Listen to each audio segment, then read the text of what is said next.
کہ شکر گزاری کا جذبہ جب پیدا ہوتا ہے تو انسان کے اندر دو کیفیات پیدا ہوتی ہیں۔ ایک یہ ہے کہ اسے اپنی قدر و قیمت معلوم ہوتی ہے۔ کھانا کھایا، آپ نے شکر الحمدللہ کہا تو بھوکے کو دیکھتے ہیں تو ہمیں احساس ہوتا ہے کہ اللہ تعالیٰ نے ہمیں کھانا کھلایا۔ کپڑا پہنتے ہیں، آپ شکر کہتے ہیں۔ آپ کو رات میں اچھی نیند ہوتی ہے، صبح میں اٹھ کر اللہ تعالیٰ کا شکر ادا کرتے ہیں۔ کیوں؟ اس لیے کہ دنیا میں ایسے بہت سے لوگ ہیں جن کو رات کی نیند نہیں ہے، جن کے لیے رات کی روٹی نہیں ہے، جن کے تنگ ڈھانکنے کے لیے انہیں کپڑا نہیں ہے۔ آپ شکر ادا کرتے ہیں کہ اے پروردگار تو نے مجھے یہ سب کچھ عطا کیا۔ حیرت کی بات یہ ہے کہ لوگوں نے لکھا ہے کہ جو لوگ رات میں اپنے دن بھر کے کارناموں پر غور و فکر کر کے تین باتیں ہوں جس پر وہ خوش ہوں، 3 things which you are happy about، تین وہ باتیں جس پر آپ خوش ہیں، شکر ادا کرتے ہیں تو اچھی نیند آتی ہے، لوگوں نے لکھا ہے۔ کیا ہم کو ماہرین نفسیات کے پیپرز کی ضرورت ہے؟ قرآن میں حدیث میں کہا گیا کہ ہر حال میں خدا کا شکر ادا کرو، لَإِن شَكَرْتُمْ لَأَزِيدَنَّكُمْ وَإِن كَفَرْتُمْ إِنَّ عَذَابِي لَشَدِيدٌ، اگر تم شکر گزاری کا رویہ اختیار کرو تو میں تمہیں اور دوں گا، تمہیں اور دوں گا۔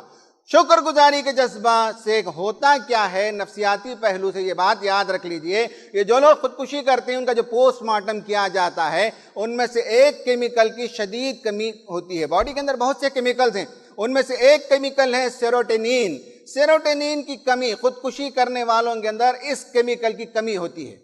یہ کیمیکل انسان کو خوش رکھتا ہے، یہ کیمیکل انسان کو جو ہے مضبوط بناتا ہے اندر سے، سیروٹونین۔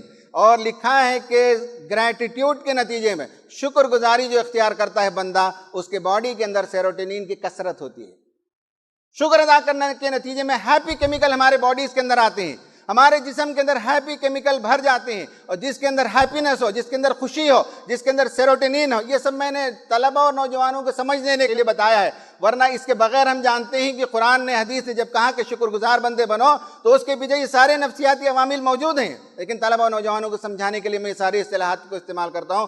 شکر گزاری کا رویہ اپنے بچوں کو بچپن سے سکھانا چاہیے۔ ہمارے بچے بہت ناشکرے ہوتے چلے جاتے ہیں، 2 کپڑے سے ان کا پیٹ نہیں بھرتا، 2 جوتوں سے جو ہے ان کا دل نہیں بھرتا، وہ چاہتے ہیں کہ 8-10 جوتے ہوں، 15-20 کپڑے ہوں، 3-4 قسم کی گاڑیاں ہوں، کھلونے ہوں تو 10-15 قسم کے کھلونے ہوں۔